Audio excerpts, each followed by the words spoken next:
My husband and I had a brand new 8-week-old puppy at the home. You left her with a puppy. A night of dog sitting should have been no big deal.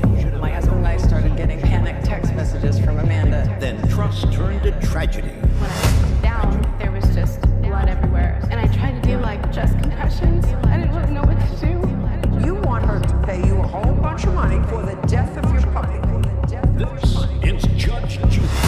Miss Meadows, this young lady is your daughter. That's correct. How old are you? 20. And I assume from reading your papers that for most of her life, she did not live with you. Is that right? That's correct. Was she in foster care or with a relative? She was adopted.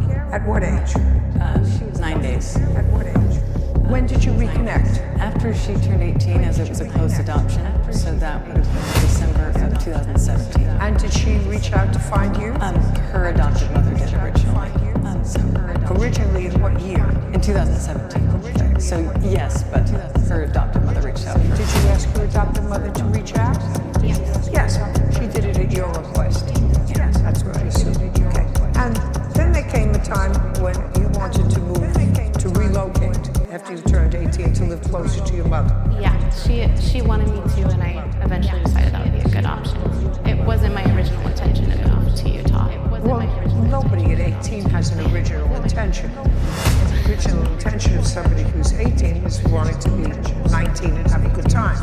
Did your mother ask you to move? Did you move in with her? initially, yes. Now, one of the things that you're suing for is moving costs. Is that from moving from where she was to come to live with you? That's part of it, yes. That's part of it. What are you, ridiculous? That's part of it. I'm sorry. What are you, crazy? What are you, crazy? You invite your daughter to live with you and you want her to pay the moving costs of her to do that? Do you work? Do you work? I do. Was she working? Eventually I got her. Not eventually. When she moved in with you, she wasn't. So she had no money saved up or anything. You said, come move with me, and you sent her money to move. That's what mothers do. Cross off money owed for moving costs. Let's get to the next thing. Okay. Unpaid loans. She moved in with you on what date? I think it was April 21st, 2018. And what were the loans for? Everything. I mean, I paid her living expenses as far as I didn't charge her to live with me, and I purchased a big car. old gold star for that. I purchased a car for her, so Okay, that's gold. $1,000 for a car. Okay, just Car a second. insurance. Okay, so when she was living with you, you bought her a used car.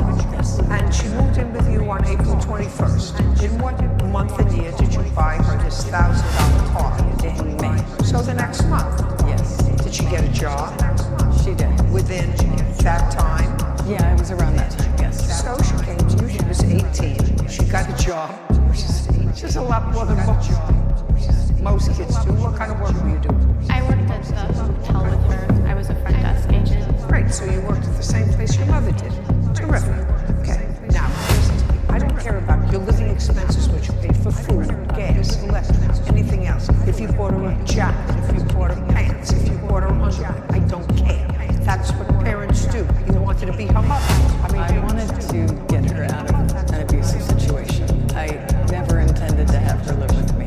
It was a sacrifice I made because her adoptive family was abusive. But it wasn't my original intent to have her move in with me. So why didn't you just send her money and say you can't come and live with me because of my circumstance, but I'm going to send you some money to set yourself up someplace else? She wasn't in a good